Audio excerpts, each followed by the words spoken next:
Welcome to another Telltale Books video.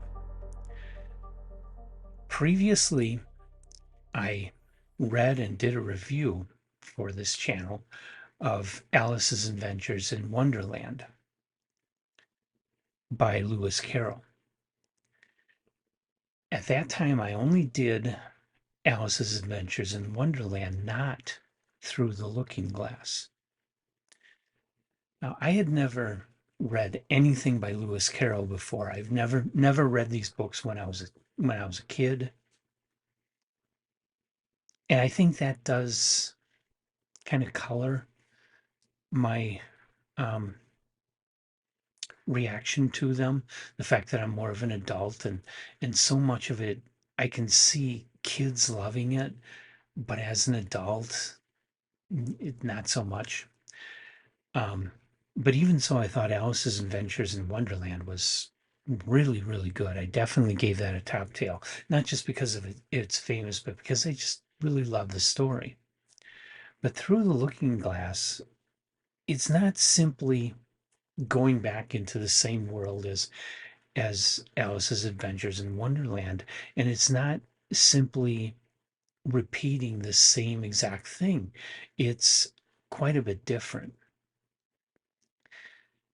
Now, the details, of course, Through the Looking Glass was published by Macmillan and Company in 1872, where Alice's Adventures in Wonderland was published in 1865. So there's 7 years that separate the two books.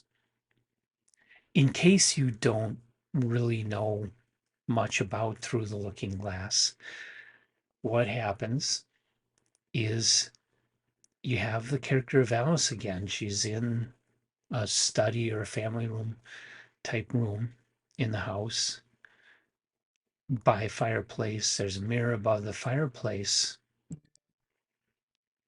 and she has her cat there, and she also has a chess set there. And she starts thinking about how the world in the mirror is opposite, equal, but exactly opposite of the room she's standing in. And she starts thinking about that image in the mirror as possibly being a separate world, a separate world that reflects our own. And she thinks about maybe she could walk through the mirror. And so she climbs up and she does start pushing into the mirror and finds it is kind of like liquid, and she goes through it into this world that is very much a chess set. The characters are chess pieces, kings, queens, pawns. Alice is set up as a pawn and she wants to become a queen, and so she goes off to try and find her way to where she'll become a queen.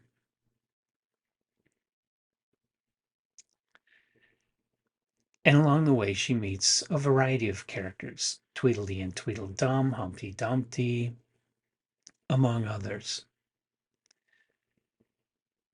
And each instance she comes across of characters, she's dealing with the contradictions within the English language. Everything is contradictory.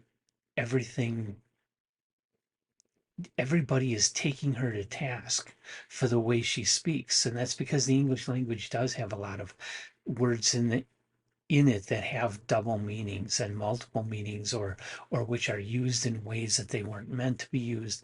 There's all kinds of things like that in the language. And so the book is very much a play on the English language, very much a satire on the English language, to the point where Alice doesn't know if she's coming or going because of all the contradictions she's running into.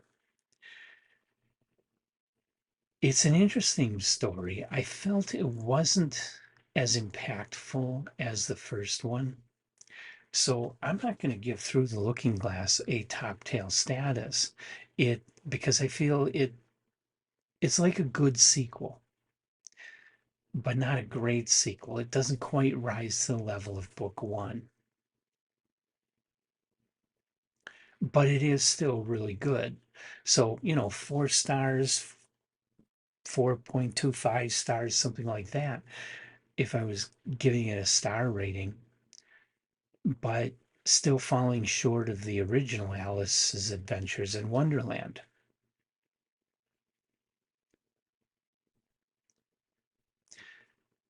So that's my take on this classic children's tale. It's very good, worth reading, probably best read when you're young.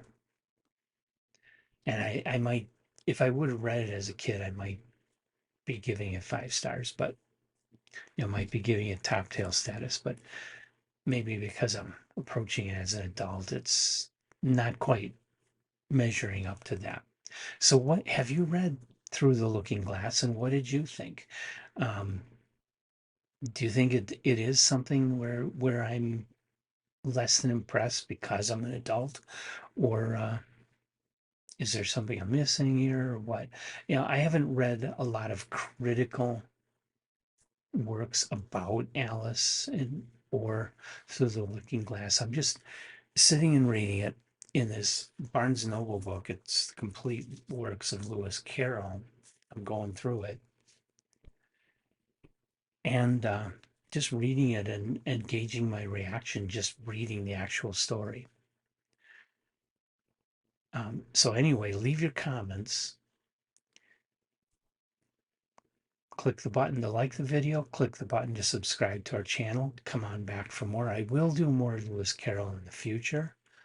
I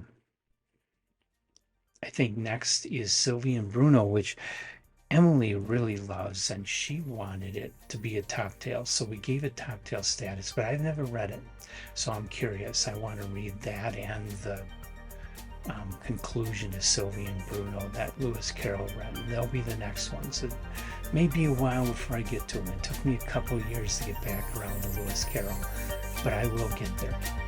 And I hope you'll come back and join me for it, because I'll be here doing this and a lot more.